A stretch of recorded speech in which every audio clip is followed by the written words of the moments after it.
Hello and welcome everybody to Sports Talk Today with K&A, Anthony Carlo and Ken Reischmann. Today we're breaking down the Yankees and the Mets. Now Ken, it's been a while since both of these teams could even be considered competition in New York. I believe it was 2000, right? How long you been cooking that one up? That was the last time that we could even discuss this. But since it's a new year, it's safe to say with the Mets and their improvements they've made, and the Yankees and the way they've proved to us that they're not really a playoff contender, we can break this down on a more even playing ground. Yeah, that's more than fair. I mean, 2000, you're right, is the last time these two teams were definitely comparable. 2006, 2007 were the last times that the Mets were actually competitive. But we're going to see a competitive New York Mets team this year, and it's because of the way that Sandy Alderson has used the offseason and has used the rebuilding phase to turn this team into a long-term contender. And we've seen what happens. We've seen what happens when you go out and you spend money, and you spend money, and you spend money, and you spend money, and you don't build a farm system. And what you get is the 2015 Yankees. And what you also get are 27 World Championships opposed to not that many. Anyway, let's begin. We'll go position by position here. We're going to start with our first baseman. How about that? Sounds good to you? Okay, Mark Teixeira up against Lucas Duda. Now, Lucas Duda obviously coming off of that 30-plus home run season, going up against Mark Teixeira, who hasn't really been able to get that wrist turned around for himself. He also tends to slump the first couple of months of the season, and he also is more concerned about his off-the-field priorities than he is with his on-the-field priorities, the various business maneuvers he's making. Let's have it. Well, I don't know if you can even consider Mark Teixeira the starting first baseman for the New York Yankees because he'd have to play over half the games.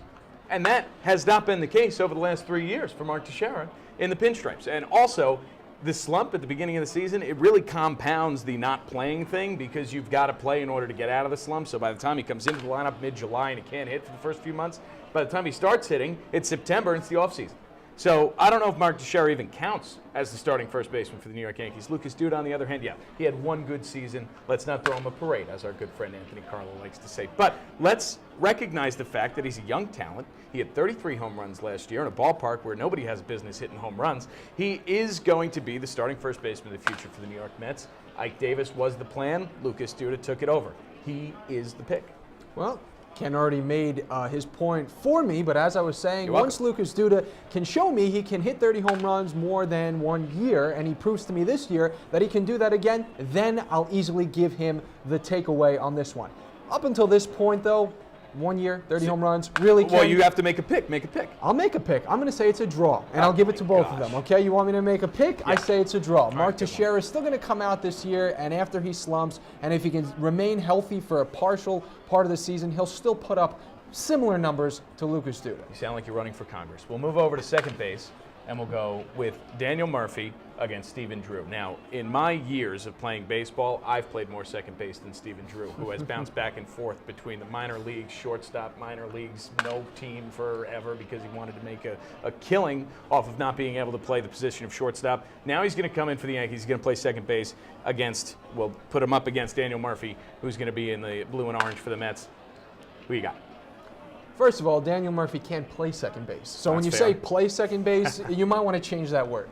Other than that, Daniel Murphy can hit, and I respect that because the guy can put up solid numbers. I wouldn't be surprised if he hits 15 to 20 home runs, drives in 60 to 70, maybe even more RBIs, and has a 285 or more average. So hands down, you're completely right. I would not give this to Stephen Drew for his lack of, playing second base in his career, even though he's a solid defender. But his inability to hit is what's going to kill him here, so I give you Daniel Murphy. Yeah, I agree. I mean, Stephen Drew is a 220, 230 hitter. He's going to put up 7 to 10 home runs, maybe more in the wiffle ball stadium in the Bronx. But, he's not going to be the second baseman for the New York Yankees that they want him to be. So my pick is also Daniel Murphy. So we'll take it away to shortstop. First year that the Yankees will be looking at shortstop without the face of their franchise, El Capitan, Derek Jeter, and replacing him, the one and only Didi Gregorius. Really? One and only. Didi Gregorius. He's at shortstop, and he'll be opposed by Wilmer Flores. Yeah. Now here's my battle here, Ken. Wilmer Flores really hasn't proven that he can be any better than Didi Gregorius. We know Didi can field. He's a very good defensive shortstop. We don't know that Didi can hit, so we'll have to wait around to see that one. Wilmer Flores, though, as far as I'm concerned, plays good defense and still can't hit. So if I have to choose one here, again, I'm going to have to call it a draw. Yeah, this time I'm going to go with you. If there's one thing I have to say about Didi Gregorius, it is what an unfortunate name for an individual to have to go through a life. Didi? Come on, seriously. Anyway, Wilmer Flores is going to be the shortstop this year for the New York Mets after a bunch of offseason talk. Troy Tulowitzki, Yunel Escobar, other guys coming in to play shortstop. No, it's going to be Wilmer Flores. The organization has some faith that he's going to be able to play the position of shortstop defensively. He's going to put up good numbers offensively. I think he's a guy who's going to give you a 260, 265 batting average. And from shortstops in the major leagues, I don't know if you can find many better offensively. So I'm also going to call it a draw, though, because neither one of them have proven that they can actually play the position, both offensively and defensively. So we'll move over to the hot corner, and you have the captain of the New York Mets, David Wright, who had a real awful season last year for the New York Mets. And this year, we're not going to put A-Rod in the third base conversation. We'll put Chase Headley there, the former Padres third baseman, now the Yankees third baseman.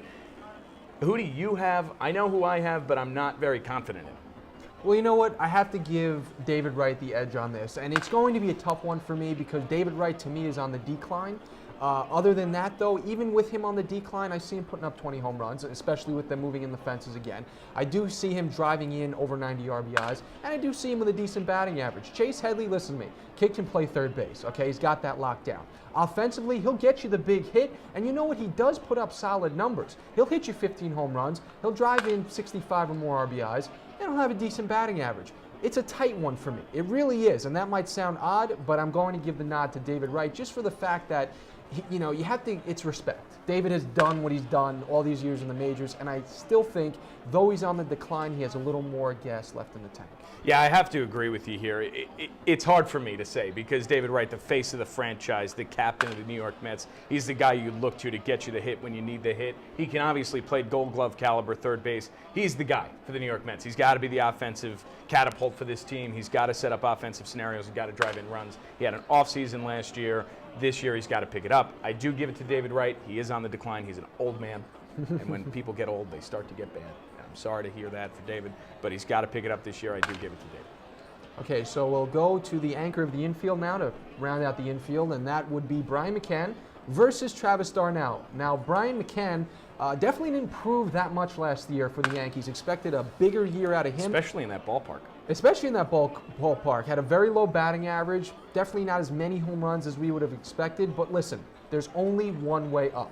And for me, Brian McCann, watching him all those years in Atlanta, seeing his power, seeing his ability to drive in runs, I have to believe that Brian McCann has a better year this year. So I'm looking for him to be anywhere between 25 and 30 home runs. I'm looking for him to be anywhere between 90 and 100 RBIs. And though that average may not be there, 250 or so, as long as I'm getting the power and the production out of him, I'm not complaining. You're delusional. Delusional? Okay. Delusional's Travis d'Arnaud. You're delusional. 'Cause I don't know how he thinks he could be in the majors at this point when he can't hit a baseball. Can't hit a baseball. He hit 280. Listen, Travis d'Arnaud is. What do you mean? I don't. Okay, I had you. I was with you, and then you started going cuckoo for Cocoa Puffs. Tell me how many times last year Travis d'Arnaud was in a slump.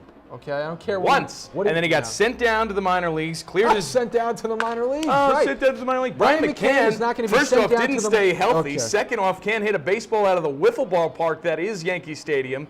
Batted what? 230. You referenced wiffle ball park twice. Yeah, because I could hit it out in there. Okay.